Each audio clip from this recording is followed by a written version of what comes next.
অনেক রকমের নাটসগুলো একসাথে সাজিয়ে নিয়েছি, একটা দারুণ জিনিস তৈরি করব চলুন। আমি এখানে যে নাটসগুলো ব্যবহার করেছি সেটা হচ্ছে আমন্ড, আখরোট, কাজু, নিয়েছি 4টে খেজুর, কিশমিশ আর একটু রোলড ওটস।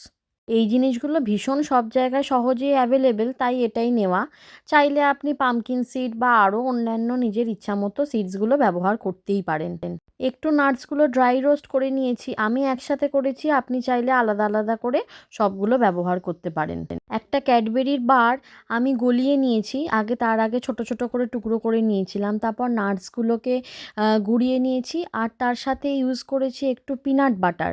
আমার কাছে এই চকলেট মোল্ডটা ছিল, প্রথমে মেল্টেড চকলেটটা এখানে স্প্রেড করে নেব, তার ওপর থেকে নাটসের এই মিক্সচারটা হাত দিয়ে ভালো করে বসিয়ে দেব, তারপরে এর ওপর থেকে আবারও মেল্টেড চকলেটটা বেশ খানিকটা স্প্রেড করে দেবো। আর একটুখানি মিক্সচার ছিল তাই পাশেরটাতেও অল্প করে দিয়েছি।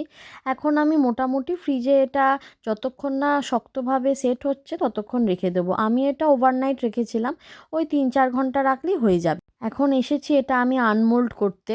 এই সমস্ত দারুণ ইন্টারেস্টিং কাজে আর কারোর উৎসাহ থাক আর না থাক, পেখমের কিন্তু দারুণ উৎসাহ। কি দারুণ সুন্দর হয়েছে দেখুন, ডিজাইনটা দেখেই খেতে ইচ্ছা করছে। স্বাস্থ্যের কথা মাথায় রেখে অনেক সময় চকলেট আমরা একটু অ্যাভয়েড করে চলি, তবে এই ধরনের নাটস মিক্সচার দেওয়া চকলেটগুলো খেলে খুব একটা ক্ষতি নেই। এখান থেকে টুকরো টুকরো করে আমিও খাবো আর পেখমের বাবাকেও অফিসে নিয়ে যাওয়ার জন্য দেবো, দারুণ লাগবে।